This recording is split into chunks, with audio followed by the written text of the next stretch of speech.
The Adventures of Sherlock Holmes, by Arthur Conan Doyle. Chapter 8. The Adventure of the Speckled Band.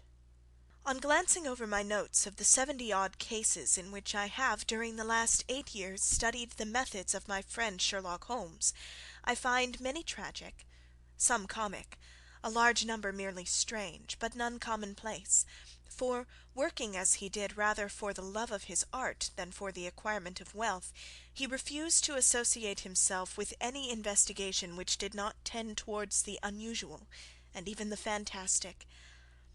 Of all these varied cases, however, I cannot recall any which presented more singular features than that which was associated with the well-known Surrey family of the Roylotts of Stoke Moran. The events in question occurred in the early days of my association with Holmes, when we were sharing rooms as bachelors in Baker Street. It is possible that I might have placed them upon record before, but a promise of secrecy was made at the time, from which I have only been free during the month by the untimely death of the lady to whom the pledge was given. It is perhaps as well that the facts should now come to light, for I have reasons to know that there are widespread rumours as to the death of Dr. Grimesby Roylott, which tend to make the matter even more terrible than the truth. It was early in April in the year '83 that I woke one morning to find Sherlock Holmes standing, fully dressed, by the side of my bed. He was a late riser as a rule, and as the clock on the mantelpiece showed me that it was only 7:15, I blinked up at him in some surprise, and perhaps just a little resentment, for I was myself regular in my habits. "Very sorry to knock you up, Watson," said he, "but it's the common lot this morning. Mrs. Hudson has been knocked up. She retorted upon me, and I on you." "What is it then, a fire?" "No, a client. It seems that a young lady has arrived in a considerable state of excitement, who insists upon seeing me. She is waiting now in the sitting-room. Now, when young ladies wander about the metropolis at this hour of the morning, and knock sleepy people up out of their beds, I presume that it is something very pressing which they have to communicate. Should it prove to be an interesting case, you would, I am sure, wish to follow it from the outset. I thought, at any rate, that I should call you and give you the chance." "My dear fellow, I would not miss it for anything." I had no keener pleasure than in following Holmes in his professional investigations, and in admiring the rapid deductions, as swift as intuition, and yet always founded on a logical basis, with which he unravelled the problems which were submitted to him. I rapidly threw on my clothes, and was ready in a few minutes to accompany my friend down to the sitting-room. A lady dressed in black and heavily veiled, who had been sitting in the window, rose as we entered. "Good morning, madam," said Holmes cheerily. "My name is Sherlock Holmes. This is my intimate friend and associate, Dr. Watson, before whom you can speak as freely as before myself. Ha! I'm glad to see that Mrs. Hudson has had the good sense to light the fire.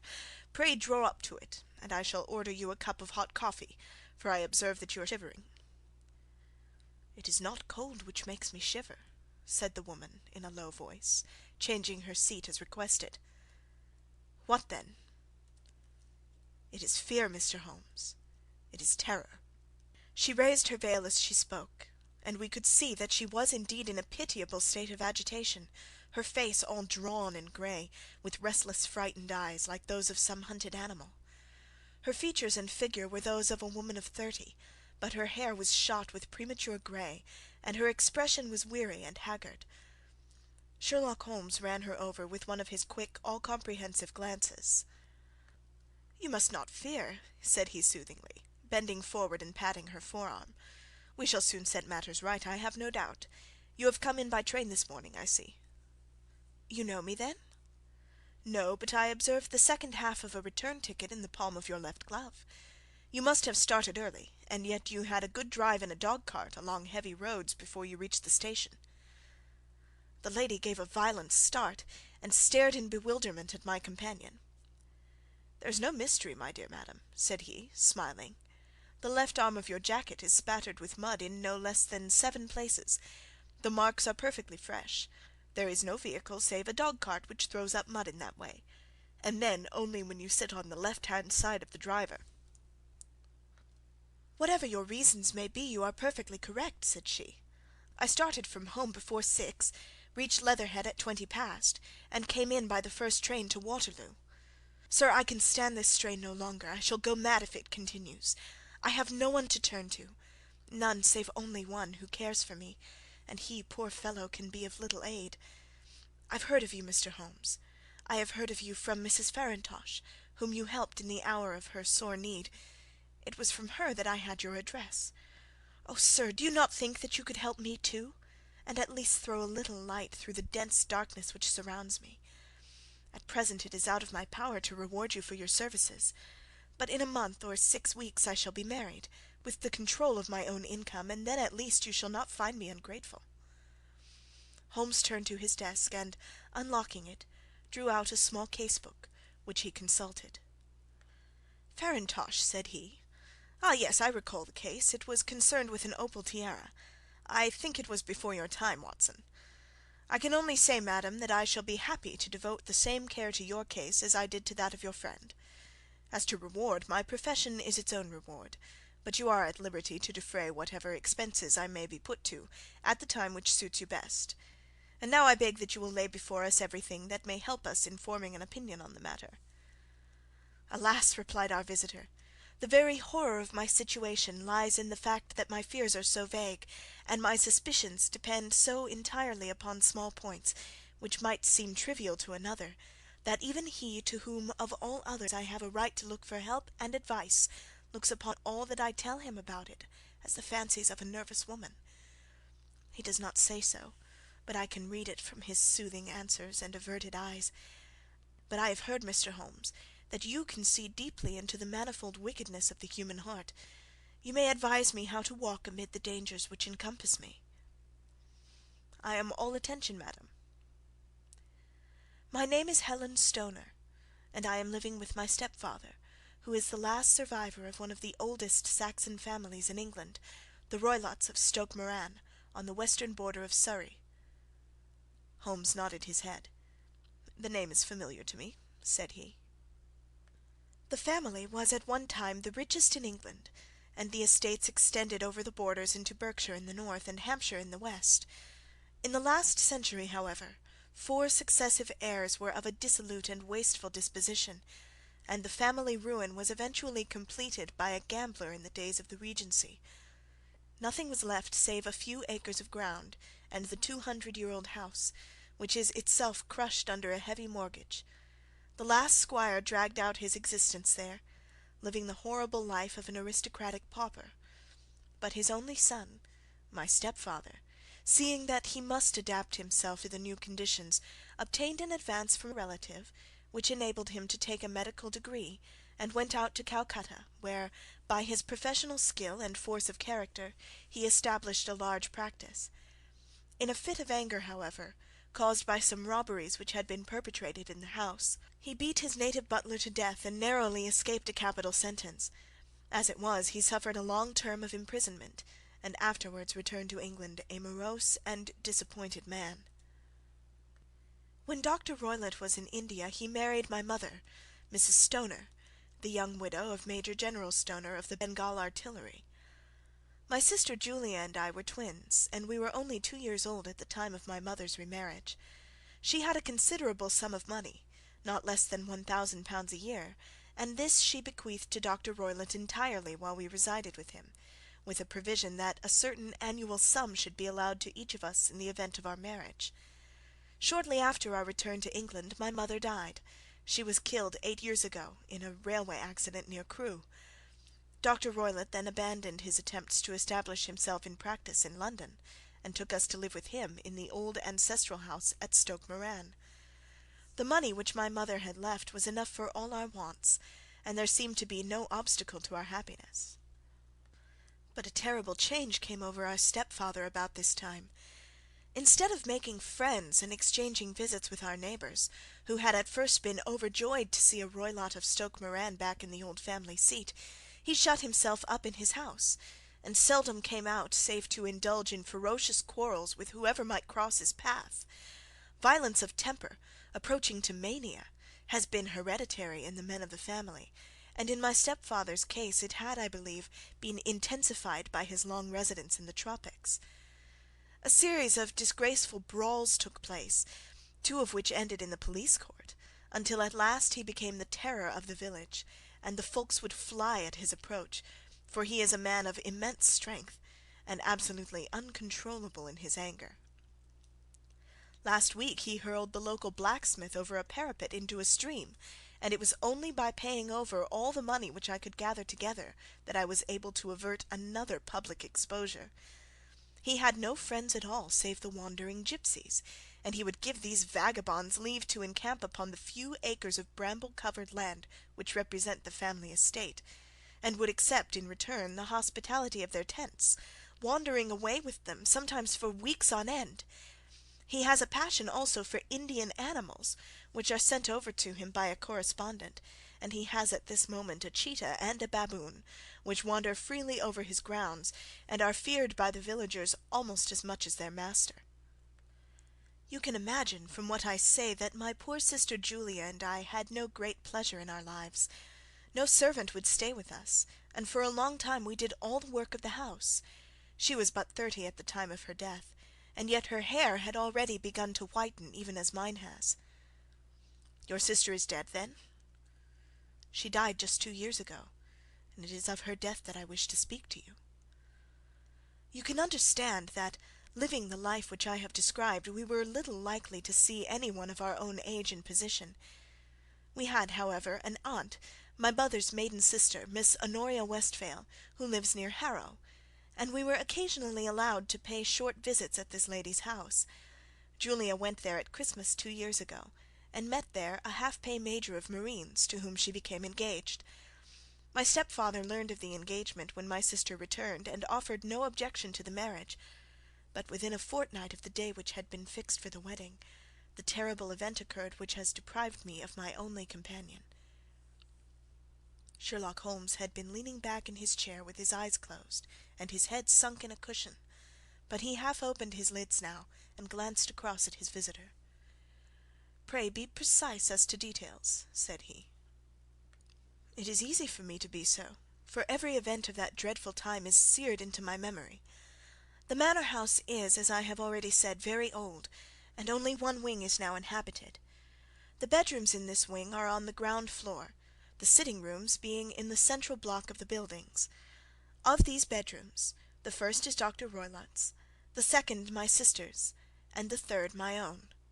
There is no communication between them, but they all open out into the same corridor. Do I make myself plain?" "Perfectly so."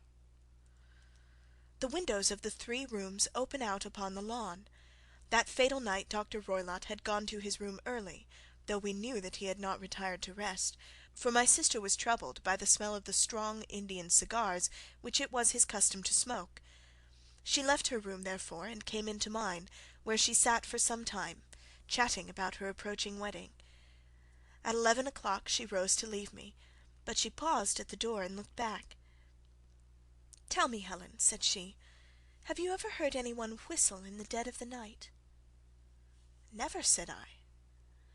"I suppose that you could not possibly whistle yourself in your sleep?" "Certainly not. But why?" "Because during the last few nights I have always, about 3 in the morning, heard a low, clear whistle. I am a light sleeper, and it has awakened me. I cannot tell where it came from, perhaps from the next room, perhaps from the lawn. I thought that I would just ask you whether you'd heard it." "No, I have not. It must be those wretched gipsies in the plantation." "Very likely. And yet, if it were on the lawn, I wonder that you did not hear it also." "Ah, but I sleep more heavily than you." "Well, it is of no great consequence at any rate." She smiled back at me, closed my door, and a few moments later I heard her key turn in the lock. "Indeed," said Holmes. "Was it your custom always to lock yourselves in at night?" "Always." "And why?" "I think that I mentioned to you that the doctor kept a cheetah and a baboon. We had no feeling of security unless our doors were locked." "Quite so. Pray proceed with your statement." "I could not sleep that night.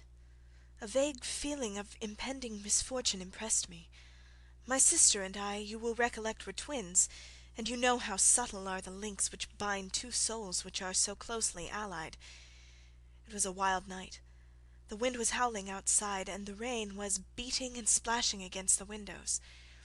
Suddenly, amid all the hubbub of the gale, there burst forth the wild scream of a terrified woman.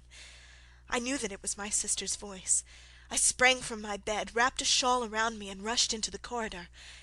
As I opened my door, I seemed to hear a low whistle, such as my sister described, and a few moments later a clanging sound, as if a mass of metal had fallen.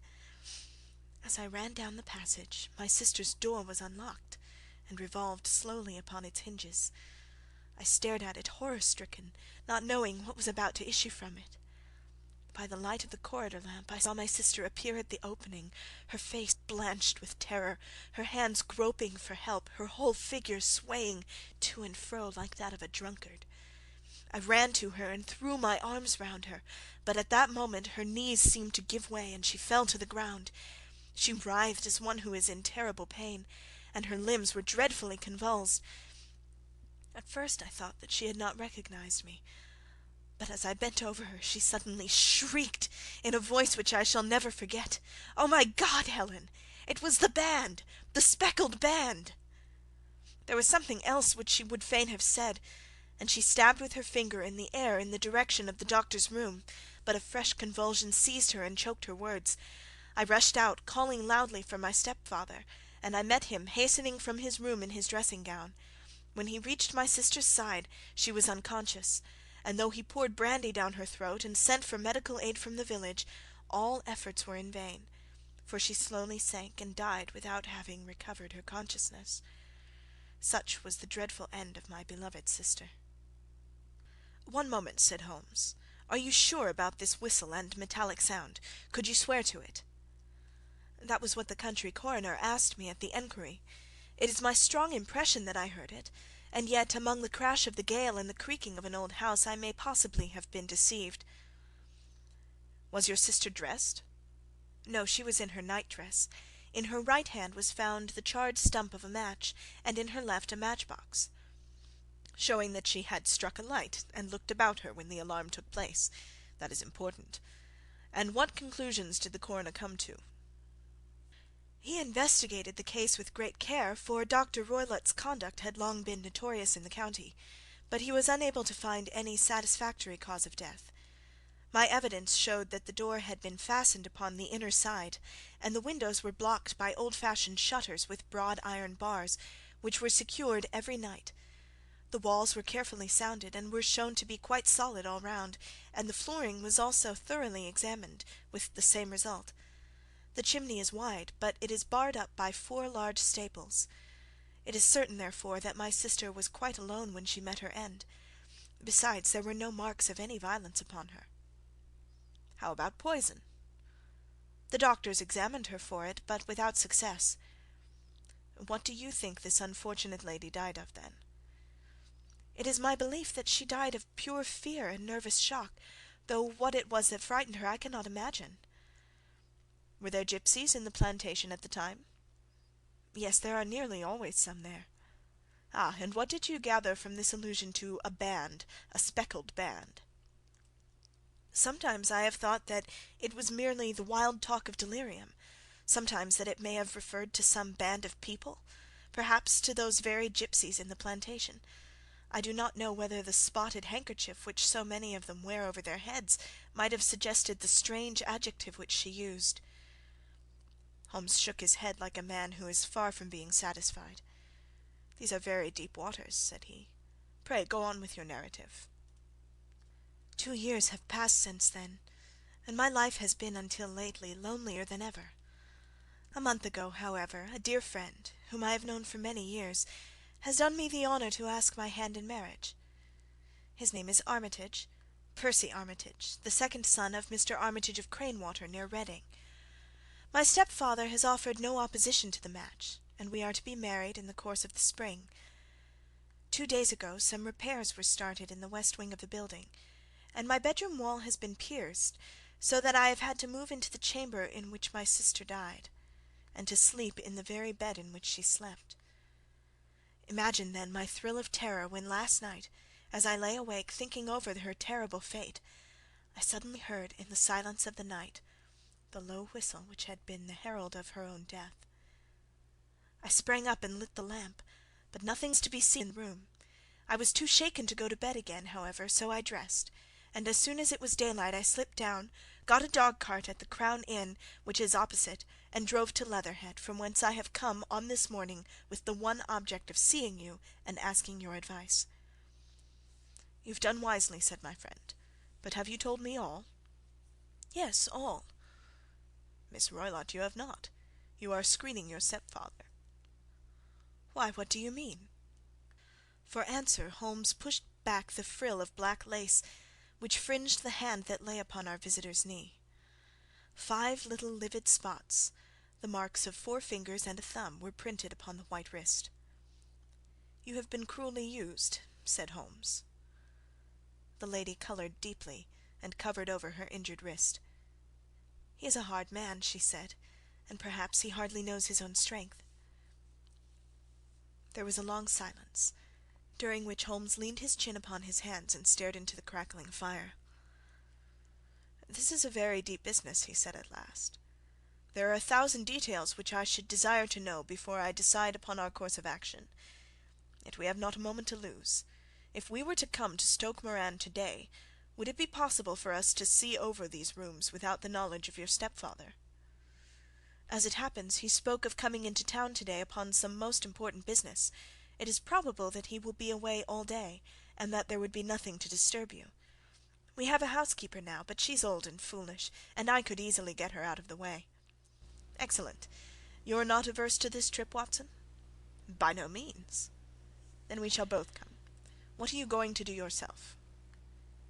"I have 1 or 2 things which I would wish to do now that I am in town, but I shall return by the 12 o'clock train, so as to be there in time for your coming." "And you may expect us early in the afternoon. I have myself some small business matters to attend to. Will you not wait and breakfast?" "No, I must go. My heart is lightened already since I have confided my trouble to you. I shall look forward to seeing you again this afternoon." She dropped her thick black veil over her face and glided from the room. "And what do you think of it all, Watson?" asked Sherlock Holmes, leaning back in his chair. "It seems to me to be a dark and sinister business." "Dark enough and sinister enough. Yet if the lady is correct in saying that the flooring and walls are sound, and that the door, window, and chimney are impassable, then her sister must undoubtedly have been alone when she met her mysterious end. What becomes then of these nocturnal whistles, and what of the very peculiar words of the dying woman? I cannot think. When you combine the ideas of whistles at night, the presence of a band of gipsies who are on intimate terms with this old doctor, the fact that we have every reason to believe that the doctor has an interest in preventing his stepdaughter's marriage, the dying allusion to a band, and finally the fact that Miss Helen Stoner heard a metallic clang which might have been caused by one of those metal bars that secured the shutters falling back into its place, I think that there is good ground to think that the mystery may be cleared along those lines. But what then did the gipsies do? I cannot imagine. I see many objections to any such theory. And so do I. It is for precisely that reason that we are going to Stoke Moran this day. I want to see whether the objections are fatal, or if they may be explained away. But what in the name of the devil—" The ejaculation had been drawn from my companion by the fact that our door had suddenly been dashed open, and that a huge man had framed himself in the aperture. His costume was a peculiar mixture of the professional and the agricultural, having a black top hat, a long frock coat, and a pair of high gaiters, with a hunting crop swinging in his hand. So tall was he that his hat actually brushed the crossbar of the doorway, and his breadth seemed to span it across from side to side. A large face, seared with 1,000 wrinkles, burned yellow with the sun, and marked with every evil passion, was turned from one to the other of us, while his deep-set, bile-shot eyes and his high, thin, fleshless nose gave him somewhat the resemblance to a fierce old bird of prey. "Which of you is Holmes?" asked this apparition. "My name, sir, but you have the advantage of me," said my companion quietly. "I am Dr. Grimesby Roylott of Stoke Moran." "Indeed, doctor," said Holmes blandly. "Pray take a seat." "I will do nothing of the kind. My stepdaughter has been here. I have traced her. What has she been saying to you?" "It is a little cold for the time of year," said Holmes. "What has she been saying to you?" screamed the old man furiously. "But I have heard that the crocuses promise well," continued my companion imperturbably. "Ha! You put me off, do you?" said our new visitor, taking a step forward and shaking his hunting crop. "I know you, you scoundrel. I have heard of you before. You are Holmes, the meddler." My friend smiled. "Holmes, the busybody." His smile broadened. "Holmes, the Scotland Yard Jack in office." Holmes chuckled heartily. "Your conversation is most entertaining," said he. "When you go out, close the door, for there is a decided draught." "I will go when I've said my say. Don't you dare meddle with my affairs. I know that Miss Stoner has been here. I traced her. I am a dangerous man to fall foul of. See here." He stepped swiftly forward, seized the poker, and bent it into a curve with his huge brown hands. "See that you keep yourself out of my grip," he snarled, and hurling the twisted poker into the fireplace, he strode out of the room. "He seems a very amiable person," said Holmes, laughing. "I am not quite so bulky, but if he had remained I might have shown him that my grip was not much more feeble than his own." As he spoke he picked up the steel poker and with a sudden effort straightened it out again. "Fancy his having the insolence to confound me with the official detective force! This incident gives zest to our investigation, however, and I only trust that our little friend will not suffer from her imprudence in allowing this brute to trace her.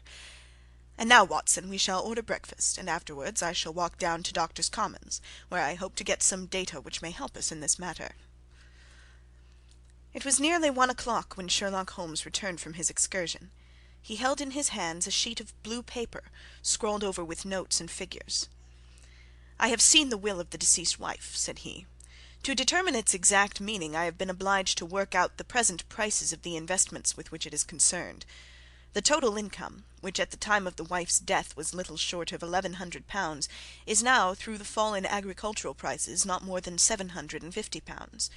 Each daughter can claim an income of £250 in case of marriage. It is evident, therefore, that if both girls had married, this beauty would have had a mere pittance, while even one of them would cripple him to a very serious extent. My morning's work has not been wasted, since it has proved that he has the very strongest motives for standing in the way of anything of that sort. And now, Watson, this is too serious for dawdling, especially as the old man is aware that we are interesting ourselves in his affairs. So if you are ready, we shall call a cab and drive to Waterloo. I should be very much obliged if you would slip your revolver into your pocket. An Ely's No. 2 is an excellent argument with gentlemen who can twist steel pokers into knots. That and a toothbrush are, I think, all that we need." At Waterloo we were fortunate in catching a train for Leatherhead, where we hired a trap at the station inn and drove for 4 or 5 miles through the lovely Surrey lanes. It was a perfect day, with a bright sun and a few fleecy clouds in the heavens. The trees and wayside hedges were just throwing out their first green shoots, and the air was full of the pleasant smell of the moist earth. To me, at least, there was a strange contrast between the sweet promise of the spring and this sinister quest upon which we were engaged. My companion sat in front of the trap, his arms folded, his hat pulled down over his eyes, and his chin sunk upon his breast, buried in the deepest thought. Suddenly, however, he started, tapped me on the shoulder, and pointed over the meadows. "Look there," said he. A heavily timbered park stretched up in a gentle slope, thickening into a grove at the highest point. From amid the branches there jutted out the grey gables and high-roofed tree of a very old mansion. "Stoke Moran?" said he. "Yes, sir, that be the house of Dr. Grimesby Roylott," remarked the driver. "There is some building going on there," said Holmes. "That is where we are going." "There's the village," said the driver, pointing to a cluster of roofs some distance to the left. "But if you want to get to the house, you'll find it shorter to get over this stile, and so by the footpath over the fields. There it is, where the lady is walking." "And the lady, I fancy, is Miss Stoner," observed Holmes, shading his eyes. "Yes, I think we had better do as you suggest." We got off, paid our fare, and the trap rattled back on its way to Leatherhead. "I thought it as well," said Holmes, as we climbed the stile, "that this fellow should think we had come here as architects or on some definite business. It may stop his gossip. Good afternoon, Miss Stoner. You see that we have been as good as our word." Our client of the morning had hurried forward to meet us with a face which spoke her joy. "I have been waiting so eagerly for you," she cried, shaking hands with us warmly. "All has turned out splendidly. Dr. Roylott has gone to town, and it is unlikely that he will be back before evening." "We have had the pleasure of making the doctor's acquaintance," said Holmes, and in a few words he sketched out what had occurred. Miss Stoner turned white to the lips as she listened. "Good heavens!" she cried. "He has followed me, then?" "So it appears." "He is so cunning that I never know when I am safe from him. What will he say when he returns?" "He must guard himself, for he may find that there is some one more cunning than himself upon his track. You must lock yourself up from him to-night. If he is violent, we shall take you away to your aunt's at Harrow. Now we must make the best use of our time, so kindly take us at once to the rooms which we are to examine." The building was of grey, lichen-blotched stone, with a high central portion and two curving wings, like the claws of a crab, thrown out on each side. In one of those wings the windows were broken and blocked with wooden boards, while the roof was partly caved in, a picture of ruin. The central portion was in little better repair, but the right-hand block was comparatively modern, and the blinds in the windows, with the blue smoke curling up from the chimneys, showed that this was where the family resided. Some scaffolding had been erected against the end wall, and the stonework had been broken into, but there were no signs of any workmen at the moment of our visit. Holmes walked slowly up and down the ill-trimmed lawn, and examined with deep attention the outsides of the windows. "This, I take it, belongs to the room in which you used to sleep, the centre one to your sister's, and the one next to the main building to Dr. Roylott's chamber." "Exactly so, but I am now sleeping in the middle room." "Pending the alterations, as I understand. By the way, there does not seem to be any very pressing need for repairs at that end of the wall." "There were none. I believe that it was an excuse to move me from my room." "Ah, that is suggestive. Now, on the other side of this narrow wing runs the corridor from which these three rooms open. There are windows in it, of course." "Yes, but very small ones, too narrow for any one to pass through." "As you both locked your doors at night, your rooms were unapproachable from that side. Now would you have the kindness to go into your room and bar your shutters?" Miss Stoner did so, and Holmes, after a careful examination through the open window, endeavoured in every way to force the shutter open, but without success. There was no slit through which a knife could be passed to raise the bar. Then with his lens he tested the hinges, but they were of solid iron, built firmly into the massive masonry. "Hum," said he, scratching his chin in some perplexity. "My theory certainly presents some difficulties. No one could pass these shutters if they were bolted. Well, we shall see if the inside throws any light upon the matter." A small side door led into the whitewashed corridor from which the three bedrooms opened. Holmes refused to examine the third chamber, so we passed at once to the second, that in which Miss Stoner was now sleeping, and in which her sister had met with her fate. It was a homely little room, with a low ceiling and a gaping fireplace, after the fashion of old country houses. A brown chest of drawers stood in one corner, a narrow white counterpaned bed in another, and a dressing-table on the left-hand side of the window. These articles, with two small wicker-work chairs, made up all the furniture in the room save for a square of Wilton carpet in the centre. The boards round and the panelling of the walls were of brown worm-eaten oak, so old and discoloured that it may have dated from the original building of the house. Holmes drew one of the chairs into a corner and sat silent, while his eyes travelled round and up and down, taking in every detail of the apartment. "Where does that bell communicate with?" he asked at last, pointing to a thick bell-rope which hung down beside the bed, the tassel actually lying upon the pillow. "It goes to the housekeeper's room." "It looks newer than the other things." "Yes, it was only put there a couple of years ago." "Your sister asked for it, I suppose?" "No, I never heard of her using it. We used always to get what we wanted for ourselves."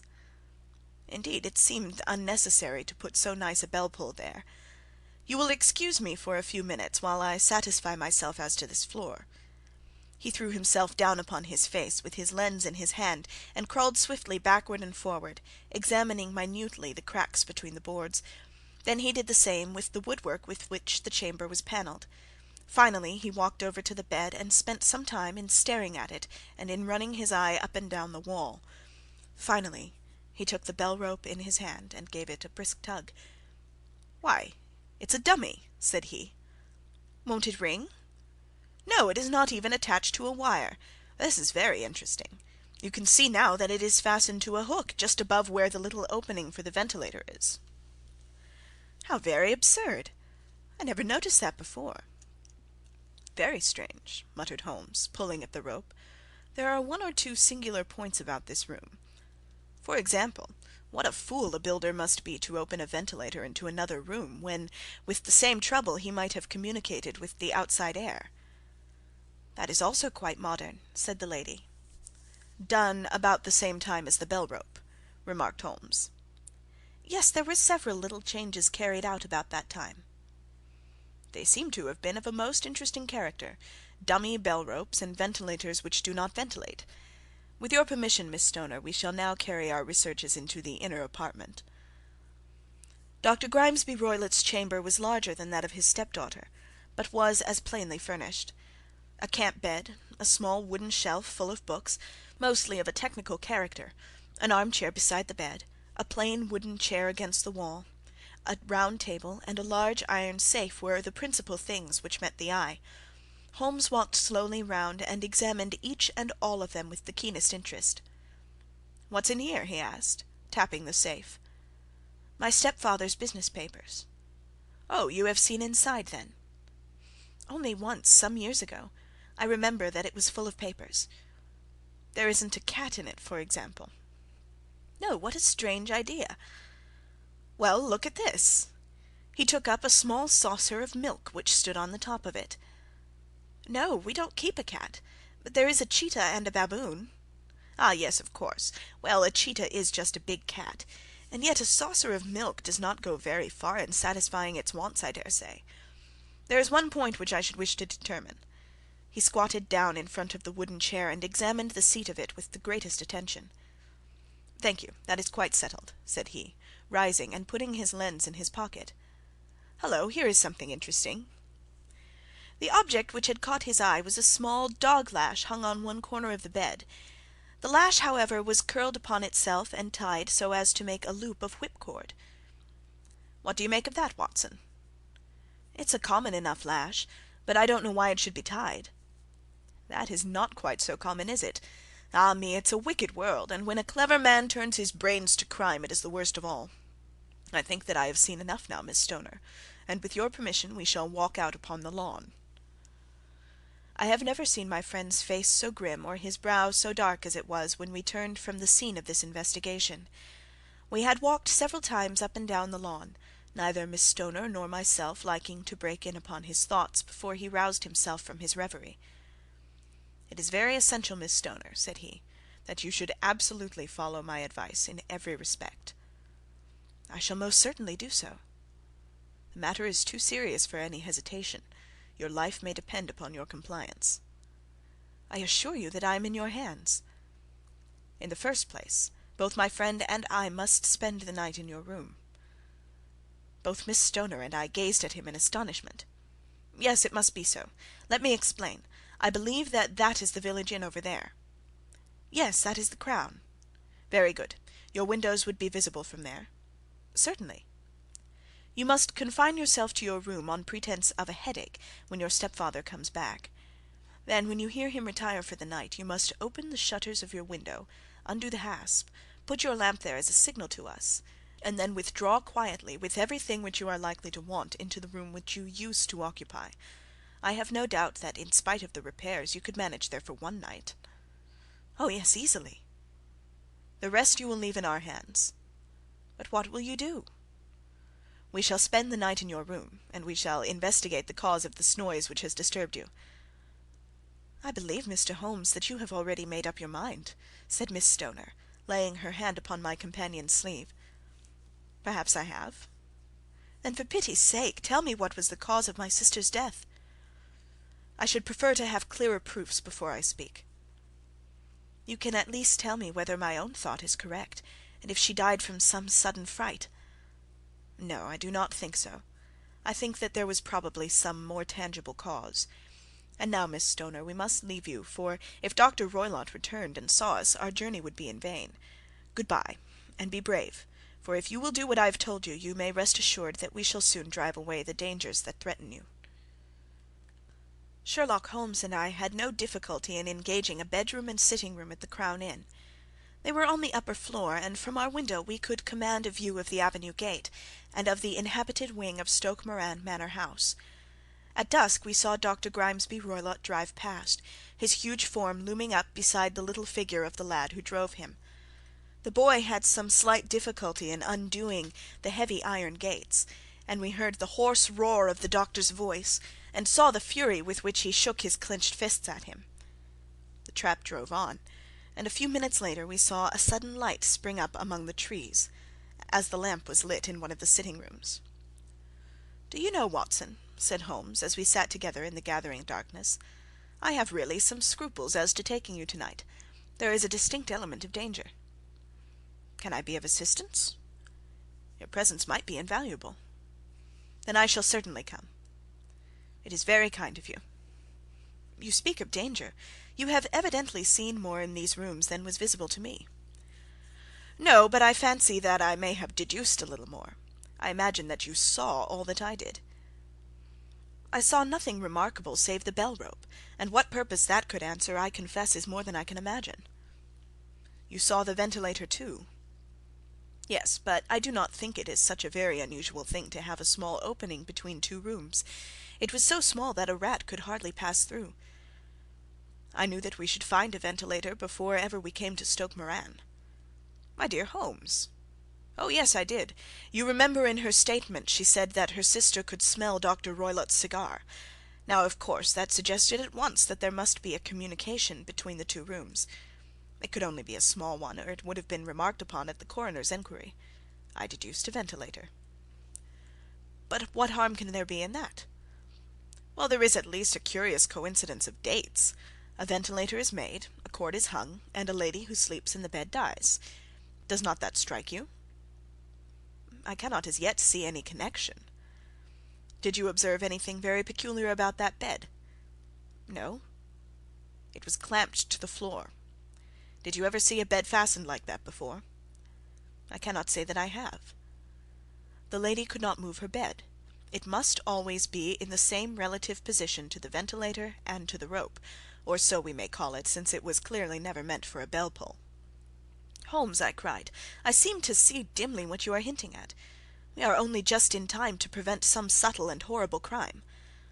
"Subtle enough and horrible enough. When a doctor goes wrong he is the first of criminals. He has nerve and he has knowledge. Palmer and Pritchard were among the heads of their profession. This man strikes even deeper, but I think, Watson, that we shall be able to strike deeper still. But we shall have horrors enough before the night is over. For goodness' sake, let us have a quiet pipe, and turn our minds for a few hours to something more cheerful." About 9 o'clock the light among the trees was extinguished, and all was dark in the direction of the manor house. 2 hours passed slowly away, and then suddenly, just at the stroke of 11, a single bright light shone out right in front of us. "That is our signal," said Holmes, springing to his feet. "It comes from the middle window." As we passed out he exchanged a few words with the landlord, explaining that we were going on a late visit to an acquaintance, and that it was possible that we might spend the night there. A moment later we were out on the dark road, a chill wind blowing in our faces, and one yellow light twinkling in front of us through the gloom to guide us on our sombre errand. There was little difficulty in entering the grounds, for unrepaired breaches gaped in the old park wall. Making our way among the trees, we reached the lawn, crossed it, and were about to enter through the window, when out from a clump of laurel bushes there darted what seemed to be a hideous and distorted child, who threw itself upon the grass with writhing limbs, and then ran swiftly across the lawn into the darkness. "My God!" I whispered. "Did you see it?" Holmes was for the moment as startled as I. His hand closed like a vice upon my wrist in his agitation. Then he broke into a low laugh, and put his lips to my ear. "It is a nice household," he murmured. "That is the baboon." I had forgotten the strange pets which the doctor affected. There was a cheetah too. Perhaps we might find it upon our shoulders at any moment. I confess that I felt easier in my mind when, after following Holmes's example and slipping off my shoes, I found myself inside the bedroom. My companion noiselessly closed the shutters, moved the lamp onto the table, and cast his eyes round the room. All was as we had seen it in the daytime. Then, creeping up to me, and making a trumpet of his hand, he whispered into my ear again so gently that it was all that I could do to distinguish the words, "The least sound would be fatal to our plans." I nodded to show that I had heard. "We must sit without light. He would see it through the ventilator." I nodded again. "Do not go asleep. Your very life may depend upon it. Have your pistol ready in case we should need it. I will sit on the side of the bed, and you in that chair." I took out my revolver and laid it on the corner of the table. Holmes had brought up a long thin cane, and this he placed upon the bed beside him. By it he laid the box of matches and the stump of a candle. Then he turned down the lamp, and we were left in darkness. How shall I ever forget that dreadful vigil? I could not hear a sound, not even the drawing of a breath, and yet I knew that my companion sat open-eyed within a few feet of me, in the same state of nervous tension in which I was myself. The shutters cut off the least ray of light, and we waited in absolute darkness. From outside came the occasional cry of a night-bird, and once at our very window a long-drawn cat-like whine, which told us that the cheetah was indeed at liberty. Far away we could hear the deep tones of the parish clock, which boomed out every quarter of an hour. How long they seemed, those quarters! 12 struck, and 1, and 2, and 3, and still we sat waiting silently for whatever might befall. Suddenly there was the momentary gleam of a light up in the direction of the ventilator, which vanished immediately, but was succeeded by a strong smell of burning oil and heated metal. Someone in the next room had lit a dark lantern. I heard a gentle sound of movement, and then all was silent once more, though the smell grew stronger. For half an hour I sat with straining ears. Then suddenly another sound became audible, a very gentle, soothing sound, like that of a small jet of steam escaping continually from a kettle. The instant that we heard it, Holmes sprang from the bed, struck a match, and lashed furiously with his cane at the bell-pull. "Do you see it, Watson?" he yelled. "Do you see it?" But I saw nothing. At the moment when Holmes struck the light I heard a low, clear whistle, but the sudden glare flashing into my weary eyes made it impossible for me to tell what it was at which my friend lashed so savagely. I could, however, see that his face was deadly pale and filled with horror and loathing. He had ceased to strike, and was gazing up at the ventilator, when suddenly there broke from the silence of the night the most horrible cry to which I have ever listened. It swelled up louder and louder, a hoarse yell of pain and fear and anger all mingled in one dreadful shriek. They say that away down in the village, and even in the distant parsonage, that cry raised the sleepers from their beds. It struck cold to our hearts, and I stood gazing at Holmes, and he at me, until the last echoes of it had died away into the silence from which it rose. "What can it mean?" I gasped.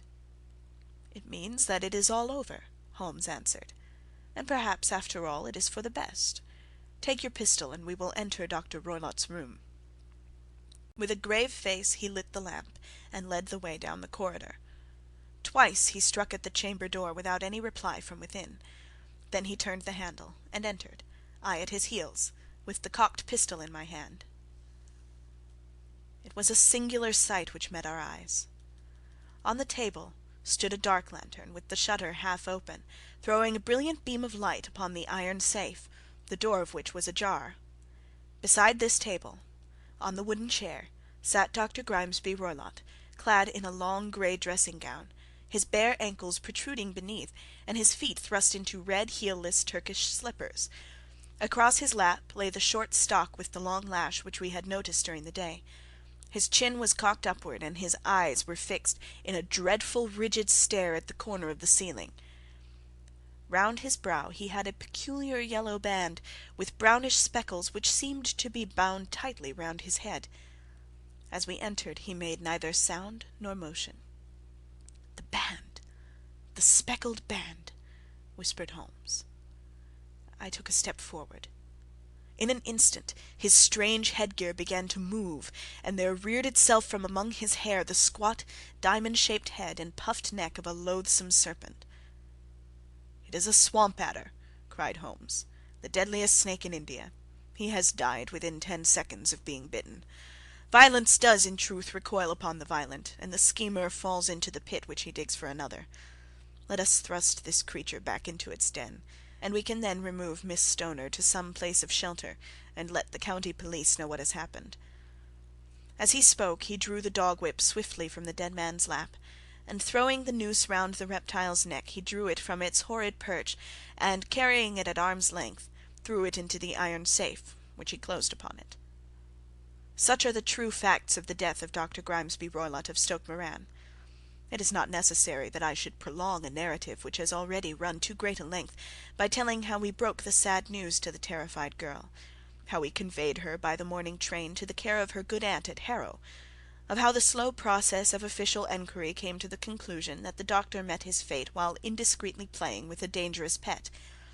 The little which I had yet to learn of the case was told me by Sherlock Holmes as we travelled back the next day. "I had," said he, "come to an entirely erroneous conclusion, which shows, my dear Watson, how dangerous it always is to reason from insufficient data. The presence of the gipsies, and the use of the word band, which was used by the poor girl, no doubt, to explain the appearance which she had caught a hurried glimpse of by the light of her match, were sufficient to put me upon an entirely wrong scent.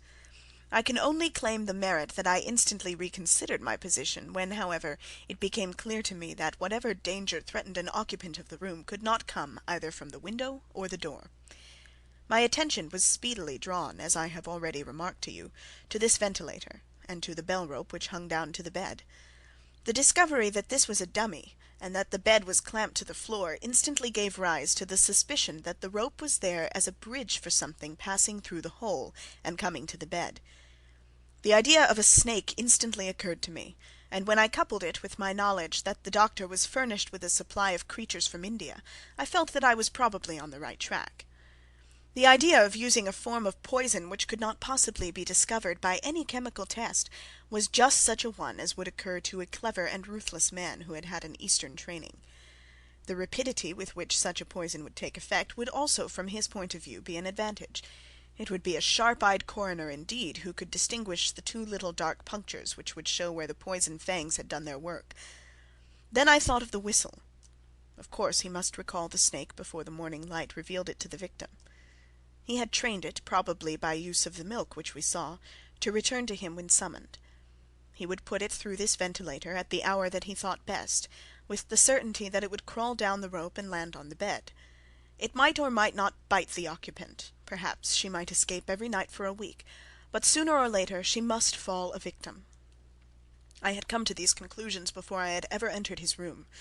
An inspection of his chair showed me that he had been in the habit of standing on it, which of course would be necessary in order that he should reach the ventilator.